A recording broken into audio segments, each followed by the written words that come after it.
If the orthocenter of triangle formed by the lines 2x plus 3y equal to 0, x plus 2y minus 1 equal to 0, and ax plus by minus 1 equal to 0 is the centroid of another triangle whose circumcenter and orthocenter is respectively this. तो इस question में बोला हुआ है कि ये जो lines हैं इनसे जो ट्राइंगल बनती है, मतलब यहाँ पे मैंने ट्राइंगल बना रखी है इन लाइन से बनने वाली, इसका जो ऑर्थो सेंटर होगा वो क्या है, वो किसी दूसरी ट्राइंगल का सेंट्रॉइड है। और वो ट्राइंगल दूसरी कौन सी है, उसके सर्कमसेंटर और ऑर्थो सेंटर दिए हुए हैं। तो पहले तो उस सेंट्रॉइड को निकालते हैं जो दूसरी ट्राइंगल है, क्योंकि जो सेंट्रॉइड होगा वो इस ट्राइंगल का ऑर्थो सेंटर बन जाएगा। जैसे मान लो यहाँ पे ऑर्थो सेंटर आ गया, तो जो ऑर्थो सेंटर है फर्स्ट ट्राइंगल का ये दूसरी ट्राइंगल के सेंट्रॉइड के बराबर होगा, है ना। तो G2 निकालता हूँ मैं, जो G2 होगा, तो जो सेंट्रॉइड है वो ऑर्थो सेंटर और सर्कम सेंटर को 2:1 में डिवाइड करता है। इधर ऑर्थो सेंटर को मैं सेकंड ट्राइंगल के को G2 से लिखता हूँ और सर्कम सेंटर को मैं इसके C2 से लिखता हूँ। तो H2 की वैल्यू दी हुई है, सर्कम सेंटर है आपका 3,4 और ऑर्थो सेंटर है -6,-8। तो यहाँ से G2 निकल आएगा। सेक्शन फॉर्मूला लगाएंगे, 3 × 2 6 -6, 0 आ गया x पार्ट एंड y भी इसका 0 आ गया। देखो 2 को यहाँ मल्टीप्लाई करेंगे तो 0 0, सेंट्रॉइड 0 0 आया, तो ये h भी आपका 0 0 हो गया। अब इसके बाद तो a और b ही निकालना है, तो इसके आगे तो कुछ भी नहीं बचा क्वेश्चन में, सिंपल है। आप क्या कर सकते हैं, यहाँ से जो लाइन AH है ना, ये जो लाइन AH है, H मान लो यहाँ पे है, थोड़ा इस तरह से बनाना भी चाहिए ना कि लगे सच में ये सच में ही वहाँ पर है, मतलब ऑर्थो सेंटर है। तो ये H है 0 0, ठीक है।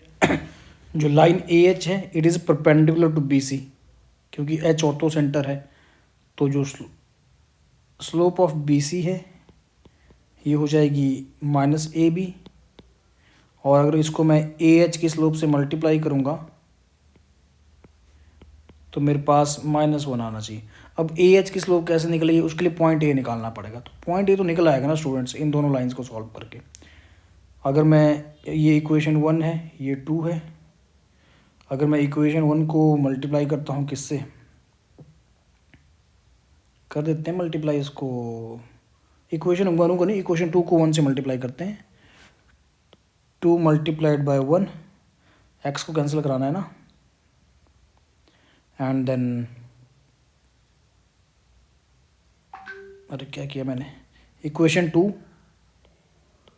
× 2, 2x हो जाएगा, माइनस इक्वेशन 1 करते हैं तो x कैंसिल हो जाएगा, एंड 4y - y -3y, और यहाँ पर -2, और इधर आएगा आपका +1 = 0। तो आई थिंक y की वैल्यू यहाँ से डायरेक्टली कितनी आ जाती है, y की वैल्यू 1 आ गई, और अगर y 1 आया, वर्टेक्स A का y 1 आ गया, तो x कितना होगा, x तो सिंपली सॉल्व करके ही आ जाएगा। 2y में हम x -1 आ गया स्टूडेंट्स, मैंने एक्चुअली इसमें पुट किया, यहाँ पर y 1 पुट करा, तो आपका ये आ गया -1 आ गया स्टूडेंट्स, ठीक है। अब इसके आगे अगला काम करते हैं। अगला काम क्या हो सकता है, हाँ मैं इस इक्वेशन को सॉल्व करता हूँ। तो slope of AH 1 - 0 divided by -1 - 0 -a/b = -1। तो इसको मैं सॉल्व करूँगा तो a की वैल्यू आ जाएगी -b के बराबर, ठीक है, या b की वैल्यू -a। एक इक्वेशन और चाहिए a और b में, तो वो इक्वेशन कहाँ से निकल सकती है, वो निकल सकती है कहीं ना कहीं से तो निकालनी पड़ेगी ना। हाँ, मैं CH की इक्वेशन लिख सकता हूँ, जो CH होगी ना उसकी इक्वेशन लिखी जा सकती है। कैसे, क्योंकि वो भी तो एल्टीट्यूड होगा, ये जो लाइन आएगी ना, दिस लाइन, ये वाली लाइन भी तो परपेंडिकुलर बनेगी ना सामने। तो इसकी इक्वेशन लिखते हैं कैसे, इक्वेशन ऑफ सी एच यहाँ लिख देते हैं। ये पास कर रही है ओरिजिन से y-0 और स्लोप इसकी कितनी होगी, ए बी की स्लोप वो -2/3 है, तो सी एच की स्लोप आ जाएगी 3/2 क्योंकि परपेंडिकुलर है, 3/2x हो जाएगा। तो y की वैल्यू 3/2x यहाँ पर। तो मैं वर्टेक्स किसको निकालता हूँ, सी वर्टेक्स सी आ जाएगा ना स्टूडेंट्स, क्योंकि आपके पास सी एच लाइन भी है और ये ए सी लाइन भी है। मतलब अगर मैं इन दोनों को सॉल्व करता हूँ, इसको और इसको सॉल्व करता हूँ, तो वर्टेक्स सी मिलेगा, सिंपल सी बात है। तो इनको सॉल्व कर लेते हैं। वाई की वैल्यू में 3/2 या 2y यहाँ से कितना हो जाएगा, 2y यहाँ से हो जाएगा 3x, तो यहाँ पुट कर देते हैं 3x, 2y की जगह 3x, 4x = 1, तो x की वैल्यू आ गई 1/4 और y आ जाएगा 3/2x से 3/8 आ गया। ओके, तो अब तो हो गया काम ना। अब इस पॉइंट को पुट कर दो कहाँ पर, put this in this line, क्योंकि इसके ऊपर लाई कर रहा है, यहाँ पुट करो, इसको सेटिस्फाई कराएगा, तो ए और बी में कंडीशन मिल जाएगी।